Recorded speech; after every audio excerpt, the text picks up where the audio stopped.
I think the reason why a lot of people with autism struggle with the thought that they might be a narcissist is the fact that when you have a continuous thought pattern nonstop, you get into thought spirals, and a lot of those spirals revolve around self-reflection and how you interact with the world around you.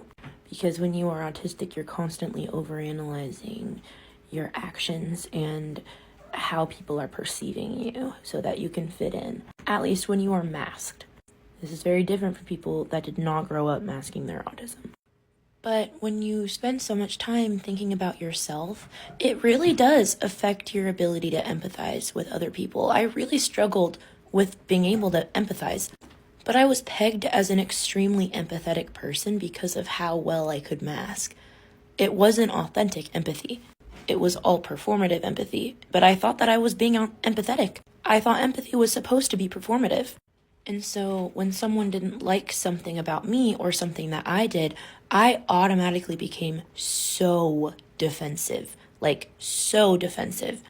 My parents would not even be saying anything, and I would start an argument about it because I thought that they were targeting me about something. Hi, Apollo. But I was also constantly paranoid that I was thinking too much about myself and that I was a narcissist and that I wasn't thinking enough about other people. If I did something that hurt someone and I realized it, I felt horrible.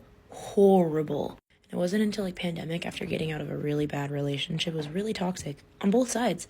Neither of us were aware of what we were doing wrong, that I actually learned how to empathize, because I had to learn how to empathize with someone I hated. That was hard work, but I desperately needed to improve myself after that moment, and it was a long road.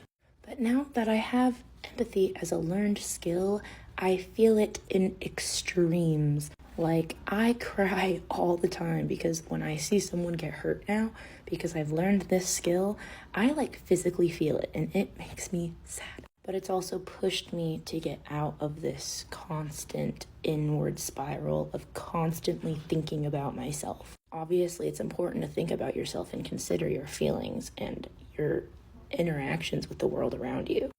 What isn't okay is doing that and then thinking that you're better than everybody else. I'm not right by default all the time. My opinion is not always the correct opinion. And coming to that realization has helped me become a more humble person, but also love myself and not be in those self-hatred spirals as well, where I'm constantly telling myself that I'm stupid and ugly. I'm not a narcissist, I just have autism.